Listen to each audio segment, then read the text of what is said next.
Olá! Hoje nós vamos ver algumas reações de obtenção de álcoois. Então, esses são os principais métodos de obtenção de álcoois e a gente vai ver cada um desses métodos. O primeiro deles é o método de fermentação alcoólica. Esse método é um método biológico, em que micro-organismos vão transformar açúcares em energia celular com produção de etanol e dióxido de carbono. Esse é um método utilizado para a produção de bebidas alcoólicas, mas também para a obtenção do etanol. Então, esse etanol ele pode ser produzido a partir de diferentes fontes de açúcares. No Brasil se utiliza a cana-de-açúcar, principalmente, mas também pode ser feito a partir da beterraba, do milho, do arroz. O segundo método é o método de redução de ésteres. Esse método é realizado com agentes redutores, como o tetraidreto de alumínio e lítio e o tetraidreto de sódio e boro. Como é que funciona? Em contato com alguma coisa que pode ser reduzida, esses agentes redutores se decompõem, liberando hidrogênio nascente. Então, aqui, por que 4 hidrogênio nascente? Primeira coisa, a gente vai ter uma adição de 2 hidrogênios, um nesse oxigênio aqui e um no carbono da carbonila. Então, aqui a gente tem 2 hidrogênios que são adicionados, e como aqui vai ter o rompimento dessa ligação desse carbono da carbonila com o oxigênio, vai entrar um hidrogênio em cada um desses. E aí, com isso, a gente vai ter a formação de 2 álcoois, quando tem uma redução de um éster. Um álcool é o derivado do ácido carboxílico do éster. Nesse caso aqui, como a gente tem um acetato de metila, é derivado do ácido acético, que é o ácido carboxílico com 2 carbonos. Por isso que o produto desta parte da cadeia é o etanol. Essa outra parte da cadeia é uma parte que tem só um carbono. Então, quando vier o hidrogênio para cá para formar o álcool de um carbono, a gente vai ter origem ao metanol. E lembrando, por que esse processo ele é chamado de redução? Se é redução, quer dizer que vai ter uma variação do NOx. Então, olhem aqui, esse carbono aqui, que é o carbono da carbonila, é o carbono que está tendo alteração de NOx. Aqui, a gente tem um NOx que é mais 3 nesse carbono da carbonila. No momento que acontece essa reação de redução, esse carbono da carbonila acaba virando esse CH2 aqui do álcool, que tem o NOx menos 1. O próximo método é o método de saponificação de ésteres. Como é que funciona esse método de saponificação de éster? Esse éster ele vai reagir com uma base forte, geralmente KOH ou NaOH, e aí nesse processo vai ter uma reação, vai ter a formação de um sal do metal dessa base forte. Então, se for com KOH, vai formar um sal de potássio, e se for NaOH, vai formar um sal de sódio. Nesse caso aqui, a gente está mostrando com KOH, então aqui eu tinha o mesmo acetato de metila, vai formar um sal desse acetato, que é o acetato de potássio.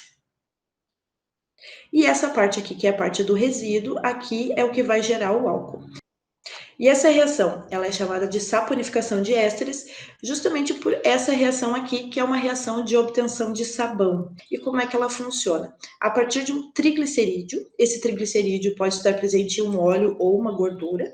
E aí, lembrando o que é um triglicerídeo? É um triéster de glicerina. Então, aqui eu tenho uma parte, que é essa parte aqui, RCOO, é uma parte de ácido graxo.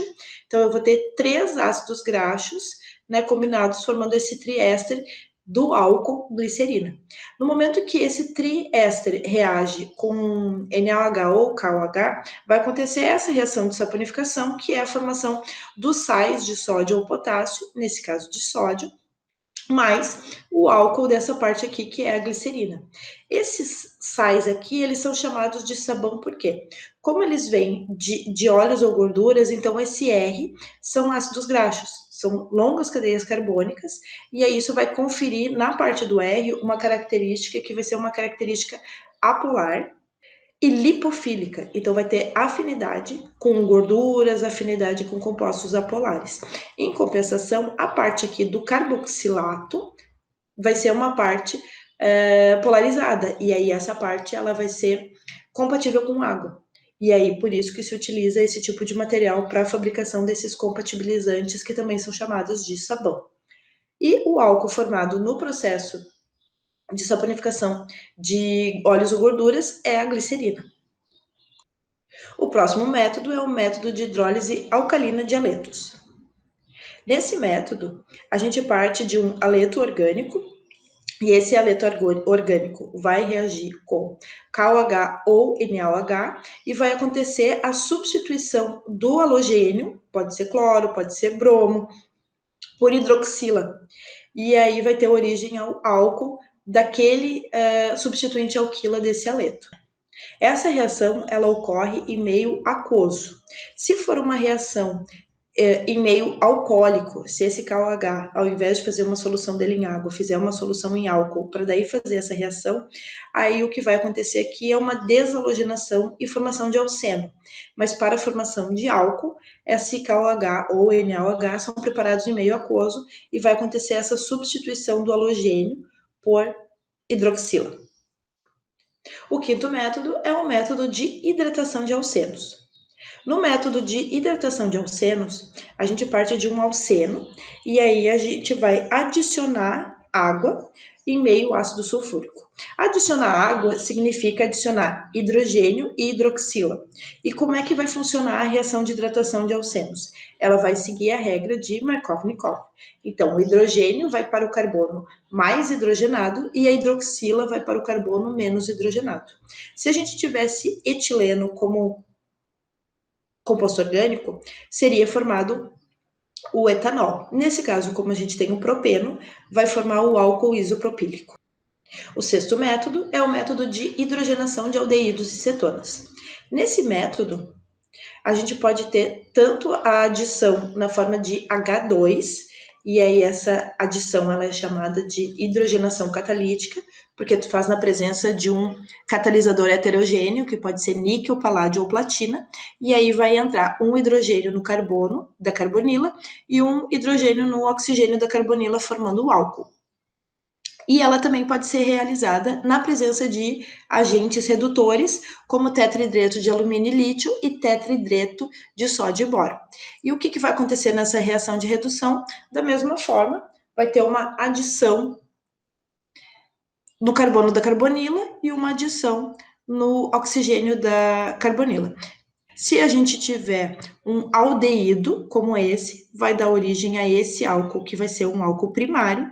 Se for uma cetona, vai gerar um álcool secundário. Então, se aqui tivesse um CH3, por exemplo, aqui ia formar um álcool com um CH3 nesse carbono. Então, na mesma posição onde tem o oxigênio da carbonila, do aldeído ou da acetona, vai ser a posição que vai ficar o oxigênio do álcool, a hidroxila do álcool. E o último método é o método chamado de síntese de Grignard para a obtenção de álcoois. Esse método, ele começa então com o aldeído ou cetona e vai acontecer uma reação de adição com o composto de Grignard. Então, nesse composto de Grignard, como é que vai funcionar essa reação de adição? A primeira coisa, a parte do composto de Grignard, onde vai acontecer a cisão dele, é a parte da ligação do R com o magnésio. Então, o R é um substituinte alquila. E como esse R, ele está ligado em um metal que é o magnésio é a parte mais positiva e o R é a parte mais negativa. Então, como o R é a parte negativa, onde é que ele vai se ligar na carbonila de aldeído ou cetona? Vai se ligar no carbono, que é a parte positiva da molécula. E o MgCl, como é a parte positiva do composto de Grignard, ele vai se ligar no oxigênio da carbonila. E na segunda etapa, acontece uma hidrólise desse composto formado. Nessa hidrólise, lembrando, essa hidrólise a gente vai ter incorporação de hidrogênio e de hidroxila, e a parte reativa do composto de Grignard, agora é essa parte do OMGCl. E aí, nesse OMGCl, se a gente for pensar ali, agora eu tenho um oxigênio ligado com magnésio. Então, o oxigênio é a parte negativa e o magnésio é a parte positiva. No oxigênio, que é a parte negativa, vai vir o hidrogênio da água.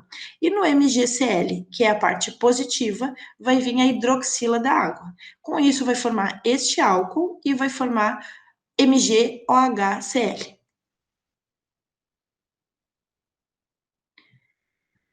E com isso nós terminamos as principais reações de obtenção de álcoois.